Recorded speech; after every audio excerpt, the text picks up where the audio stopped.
The silent vanguard. The stars had always been silent witnesses to the rise and fall of civilizations. They watched, cold and distant, as species emerged from their cradles of life, reached for the heavens, and either ascended to the galactic stage or perished in the attempt. Humanity had been one of the lucky ones, or so they thought. Captain Alina Reyes stood on the observation deck of the UES Harbinger, Earth's flagship, and the most visible symbol of humanity's interstellar presence. The view screen before her displayed a breathtaking panorama of stars, but her eyes were fixed on a single point of light, a distant star where just 3 days ago, an entire human colony had gone silent. "Status report," she demanded, her voice steady despite the cold dread settling in her stomach. Commander Jackson, her XO, approached with a datapad. "Still nothing from New Horizon, Captain. All communication channels remain dead. The Council is suggesting we not investigate." Alina's jaw tightened. The Galactic Council, that collection of ancient species who had grudgingly accepted humanity into their ranks 50 years ago, had always treated Earth as an unwelcome guest at their cosmic table. Humans were too young, too aggressive, too unpredictable, they said. The restrictions they placed on human expansion had been stifling, but Earth's leaders had accepted them as the price of admission to galactic civilization. "The Council doesn't command this ship, Commander. Set a course for New Horizon." As the Harbinger's engines hummed to life, Alina retrieved a small device from her pocket, a secure quantum communicator that connected directly to Earth Command. She pressed her thumb against it, authorizing her biometric signature. "This is Captain Reyes. We're proceeding to New Horizon to investigate the blackout. If we don't report back within 72 hours, initiate Ghost Protocol." The words hung in the air like a death sentence. Ghost Protocol was not officially in any manual. It was a contingency that only ship captains and the highest echelons of Earth's military knew existed. A plan born of paranoia and preparation that had consumed nearly 40% of Earth's GDP for the past 30 years. The journey to New Horizon took less than a day at FTL speeds. As they dropped back into normal space, the crew fell silent. Where a thriving colony of 50,000 humans should have been, there was only debris. The orbital platforms were shattered, the habitation domes cracked open like eggs. Nothing moved among the wreckage except the occasional tumbling piece of infrastructure. "Life signs?" Alina asked, her voice hollow. "None, Captain," replied the science officer. "But I'm detecting residual energy signatures consistent with Xeraxi weapons technology." The Xeraxi Dominion. One of the elder races on the Council, they had been among the most vocal opponents of human expansion. Their ambassador had once publicly stated that humans bred like vermin and consumed like locusts, but open aggression against a Council race. That was unprecedented. "Captain," the communications officer called out, "we're receiving a transmission. It's on all frequencies." "On screen," Alina commanded. The view screen flickered, and the image of a Xeraxi appeared. Their chitinous exoskeleton gleamed under artificial light, and their 4 primary eyes blinked in their species equivalent of a smug smile. "Greetings, Captain," the Xeraxi said, mandibles clicking between words. "I am Supreme Commander Vexnar of the Xeraxi Dominion. I trust you find our message at New Horizon illuminating." Alina's hands clenched into fists. "You've committed an act of war against Earth and violated Council law. Explain yourself." "Council law?" Vexnar laughed, a sound like grinding metal. "The Council has finally recognized what we have known for decades. Humans are a plague. Your reproductive rates, your resource consumption, your constant pushing against established boundaries. You threaten the balance that has existed for millennia. The Council sanctioned this." Alina asked, disbelief evident in her voice. "Not officially," Vexnar admitted, "but they will not intervene. Your species has been deemed expendable. You have 2 options. Retreat to your homeworld and accept permanent quarantine, or face extinction." The transmission ended, and Elena stood in stunned silence for several heartbeats before turning to her crew. "Tactical analysis," she demanded. "Captain, we're detecting multiple Xeraxi warships on an intercept course," the tactical officer reported. 8. No, 12 vessels. Heavy cruiser class. They'll be in weapons range in 5 minutes. Elena nodded. The Harbinger was a formidable ship by human standards, but against 12 Xeraxi cruisers, it would be suicide. "Sound battle stations," she ordered, "and prepare to transmit all our data back to Earth Command." As the alarm blared throughout the ship, Elena moved to her command chair. "Navigation. Plot a course away from New Horizon. Heading 227 Mark 44. "Captain." Commander Jackson questioned. "That's not toward Earth." "I know," Elena replied. "It's toward the Cygnus Void." The Cygnus Void was an area of space that both humans and the Council species avoided, a region of intense gravitational distortions that made navigation nearly impossible. But it was also the location of something the Council didn't know existed.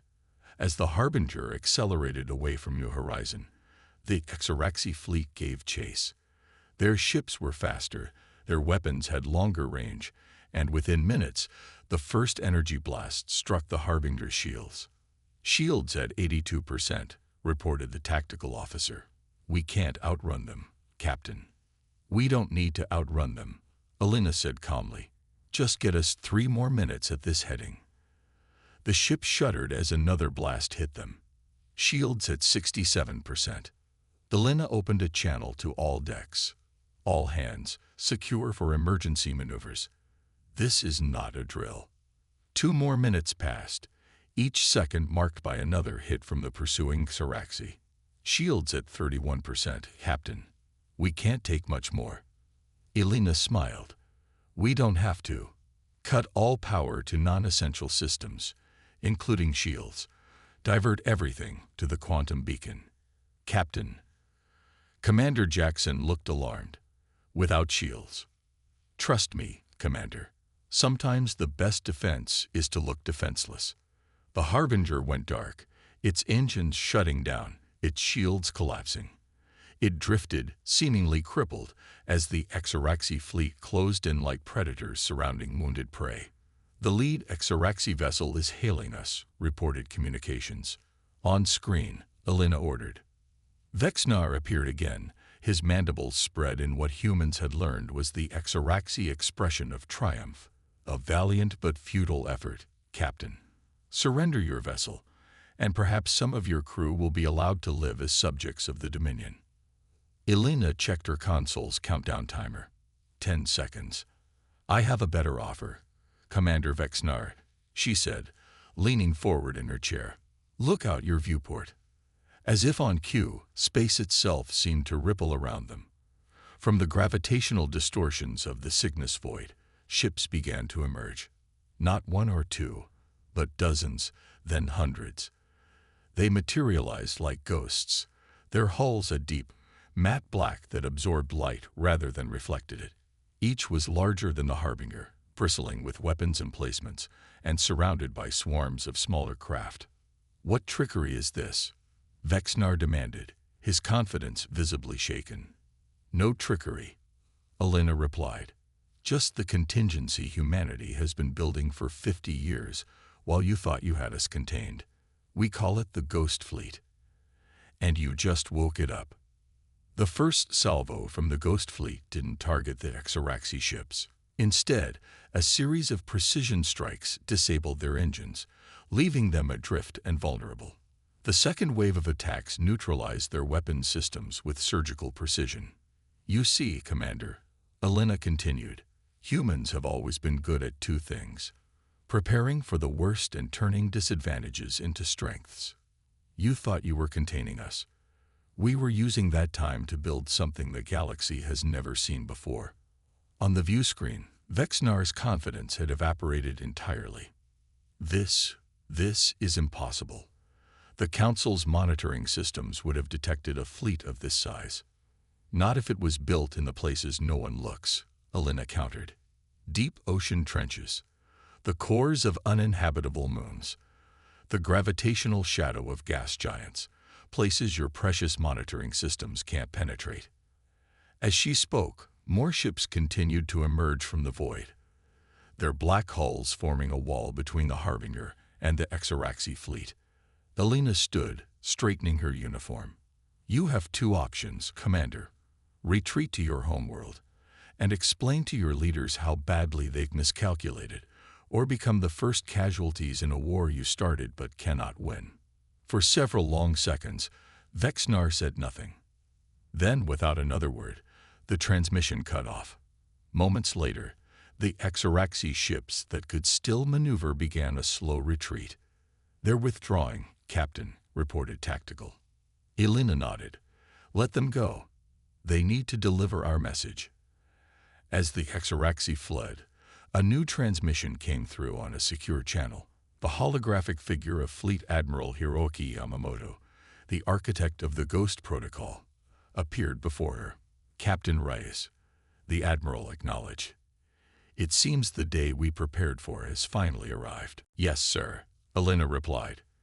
The Exaraxi attacked New Horizon. No survivors. They claim the Council has tacitly approved a campaign to contain or eliminate humanity. The Admiral's expression remained stoic, but his eyes hardened. Then the Council has made its choice, and now they will learn what happens when humanity is backed into a corner. Around them, the Ghost Fleet moved in perfect synchronization, a dance of ships that had trained together in secret for decades, crewed by men and women who had dedicated their lives to a contingency they hoped would never be needed. Your orders, Admiral, Elena asked. Phase 2 begins now, Admiral Yamamoto replied. The Exaraxi started this war. We will finish it, and when it's done, the galaxy will never again mistake humanity's patience for weakness. As the transmission ended, Elena turned to look at the vast armada now surrounding her small ship. The Ghost Fleet, humanity's answer to extinction, had finally awoken, and the galaxy would never be the same. Reckoning of Stars. 3 weeks after the revelation of the Ghost Fleet, the war that no one had believed possible was raging across a dozen star systems. The Exaraxi Dominion, initially confident in their technological superiority, had found themselves outmaneuvered at every turn by humanity's unconventional tactics and mysterious technologies. Admiral Yamamoto had established his command center aboard the Dreadnought-class vessel Nemesis, the flagship of the Ghost Fleet. From there, he coordinated a campaign that had already liberated 3 human colonies that had fallen to Exaraxi attacks before the Ghost Protocol was initiated. The Exaraxi are retreating from the Tau Ceti system, reported his tactical officer. Their remaining ships are regrouping at their forward base in the Procyon sector. Yamamoto nodded. The Exaraxi, like most of the elder races, relied on conventional warfare, overwhelming force applied directly. They hadn't adapted to humanity's asymmetric approach. And the Council, he asked. Still claiming neutrality, answered his diplomatic liaison.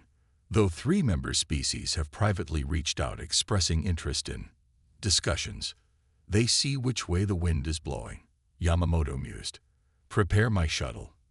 It's time I spoke with Captain Reyes directly. The Harbinger had become a symbol of humanity's resistance. Its survival against overwhelming odds and its role in awakening the Ghost Fleet had transformed it from a simple exploration vessel into a legend. Captain Elena Reyes found the attention uncomfortable. She was reviewing damage reports when the announcement came that Admiral Yamamoto's shuttle was approaching. She met him in the Harbinger's small conference room, where he wasted no time getting to the point. The Exaraxi are on the defensive, but they're not defeated, the Admiral stated, pulling up a holographic map of known space. Our intelligence suggests they're calling in reinforcements from their core worlds. We need to end this quickly, before it escalates into a war of attrition. Elena studied the map. You have something specific in mind. It wasn't a question. She had known Yamamoto long enough to recognize when he had a plan. The Ghost Fleet was designed for defense and deterrence, he said. But we need something more. decisive, something that will force not just the Xeraxi, but the entire Council to recognize humanity as an equal. What did you have in mind? Elena asked. Operation Phantom Strike, Yamamoto replied, tapping the hologram to zoom in on the Xeraxi home system. A surgical infiltration of their homeworld, targeting their central command structure. Elena stared at him. Their homeworld has the most sophisticated defense grid in the galaxy, even with the Ghost Fleet. We won't use the Ghost Fleet, Yamamoto interrupted. We'll use one ship. Yours. The plan was audacious to the point of insanity. The Harbinger would be disguised as a damaged Xeraxi vessel returning from the front. Using captured authentication codes and a newly developed metamaterial hull coating that could mimic Xeraxi ship signatures, they would penetrate the heart of enemy territory. Your mission isn't destruction, Yamamoto explained. It's revelation. We want to broadcast the truth about New Horizon, about the Council's tacit approval of genocide, about everything, directly to the Xeraxi population, and by extension, to every species in the galaxy. A truth bomb instead of an actual bomb, Elena said, understanding dawning. Exactly. The Xeraxi leadership has been feeding their people propaganda for generations. Most don't even know what humans look like, let alone understand why their government is trying to exterminate us. 3 days later, the Harbinger slipped away from the main fleet, its hull now resembling the battered exterior of a Xeraxi cruiser. The ship's AI had been programmed with Xeraxi communication patterns, and the crew had rehearsed their approach dozens of times. As they entered the outer reaches of the Xeraxi home system, Elena felt her heart pounding. If their disguise failed, they wouldn't last 30 seconds against the planetary defenses. Incoming transmission from Xeraxi Defense Command, reported her communications officer, voice tense. Let the eye handle it, Elena ordered. The ship's artificial intelligence responded to the hail in perfect Xeraxi, its voice modulation indistinguishable from the real thing. It reported battle damage, requested emergency docking protocols, and transmitted the captured authentication codes. For several agonizing seconds, there was silence. Then, authentication accepted. Proceed to Orbital Dock Facility 7 for inspection and repairs. A collective exhale rippled through the bridge. Phase 1 complete. As they approached the massive space station that served as one of the main orbital facilities for the Xeraxi homeworld, Elena activated the ship's Special Operations Team. Commander Vega, your team is go for infiltration. The plan called for a small team to board the station, locate its central communication hub, and install a specialized transmitter that would override the planet's information networks. Meanwhile, the Harbinger would maintain its disguise, ready to extract the team or provide covering fire if necessary. Hours passed as the Special Ops team worked their way through the station. Elena monitored their progress through encrypted channels, aware that every passing minute increased their risk of discovery. Captain, Commander Jackson's voice cut through her concentration. Long-range sensors are detecting a large fleet entering the system. Xeraxi reinforcements returning from the front. Elena checked the tactical display. How long until they're in range to identify us? 20 minutes, maybe less. She opened the channel to the infiltration team. Commander Vega, status. We've reached the hub, came the whispered reply. Installing the transmitter now. Need 10 more minutes. You have 5, Elena responded. Incoming hostiles. The tension on the bridge was palpable as the minutes ticked by. The approaching Xeraxi fleet had now changed course, heading directly for the orbital station. They're hailing us, reported communications. Ignore it, Elena ordered. They'll just think our communications are damaged. 4 minutes to transmission range, Commander Vega reported. 3 minutes until the Xeraxi fleet is in weapons range, countered tactical. Elena made her decision. Charge weapons systems, but keep them masked. Prepare all engines for emergency burn. The moment that transmission goes out, we're leaving. Fast. The Xeraxi fleet continued to advance, and now multiple hails were coming in, their tone growing increasingly urgent. "Transmission ready," Vega finally reported. "On your mark, Captain." Elena took a deep breath. "Send it. Then get back here. You have 2 minutes." Across the Taraxi homeworld, every communication device, every view screen, every information terminal suddenly went dark.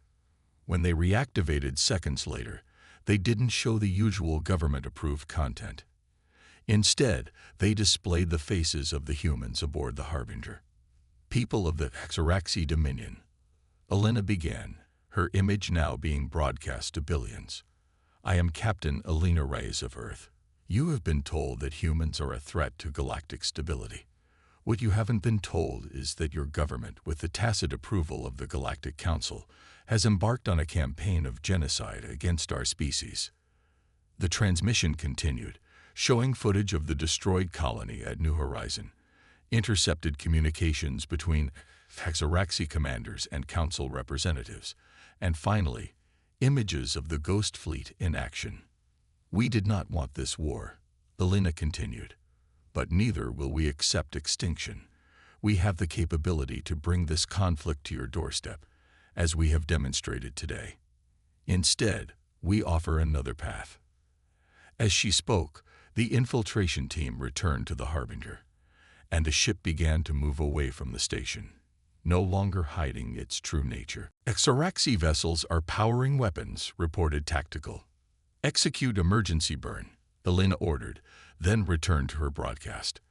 "We propose an immediate ceasefire and direct negotiations between our species, without council interference. The choice is yours. Continued conflict that neither of us can afford, or a new beginning based on mutual respect." As the Harbinger accelerated away from the station, the first shots from the Taraxi fleet lanced out, most missing as the human ship's superior maneuverability came into play. "Shields at 90%, reported Tactical. "We can make it to the jump point." But then something unexpected happened. A transmission came through, not from the Taraxi military, but from the planet below. "This is First Minister Krelver of the Taraxi Central Authority," came a voice, its owner's image appearing on screen. "Captain Rice, your message has been received. I was not aware of the actions taken by our military against your colonies. It seems there is much that has been hidden from our people." Elena exchanged surprised glances with her officers. "The Taraxi fleet has ceased fire," Tactical reported, sounding shocked. "First Minister," Elena responded, "are you proposing a ceasefire?" "I am proposing dialogue," Krelvor replied. "It appears that certain factions within our military, in coordination with elements of the Council, have pursued an agenda not authorized by our civilian government. This revelation will have profound consequences." The implications were enormous.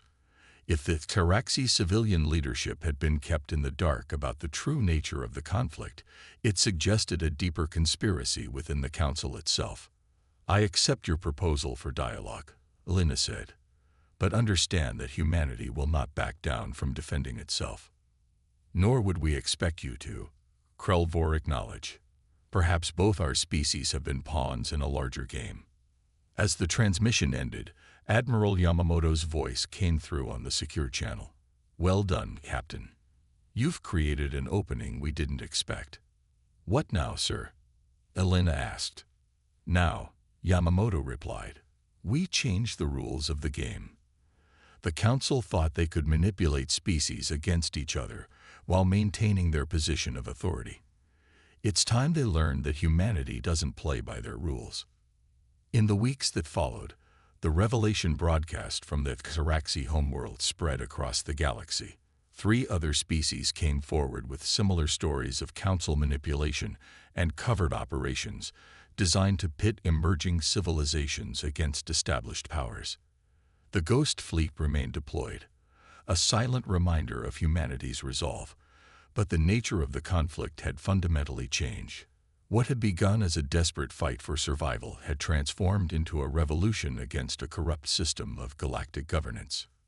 6 months after the New Horizon massacre, Captain Elena Reyes stood in the grand chamber of the newly formed Interstellar Alliance, a coalition of species, both former council members and those who had been excluded, united by a commitment to mutual defense and transparent diplomacy. As she looked around at the representatives of a dozen different species working together, she couldn't help but reflect on the irony. The Exaraxi had attacked humanity believing it would eliminate a threat to the established order. Instead, they had awakened not just the Ghost Fleet, but a movement that had forever altered the balance of power in the galaxy. "Captain Reyes," a voice called, and she turned to see Krelvor approaching. The Exaraxi First Minister had become an unexpected ally in the reshaping of galactic politics. "First Minister," she greeted him. "The new defense pact looks promising." "Indeed," Krelvor agreed, though some still fear what humanity might do with the Ghost Fleet now that the immediate threat has passed. Elena smiled. The Ghost Fleet was never about conquest. It was about survival. Now it serves a new purpose, ensuring that what happened to New Horizon never happens to any species again. As they spoke, news arrived that the last holdouts of the old council had formally dissolved their organization, accepting the inevitability of change. "They laughed at us once," Elena mused. "They thought we were too young, too weak to challenge the order they had maintained for millennia. An error in judgment they will not make again," Krelvor observed. Outside the chamber windows, the stars seemed to shine a little brighter in the darkness of space. The same stars that had witnessed countless civilizations rise and fall now watched as a new chapter in galactic history unfolded, one in which humanity, once dismissed as insignificant, had proven that even the youngest species could change the course of the cosmos. The enemy had laughed too soon, and when Earth's wrath descended, it had not brought destruction, but transformation.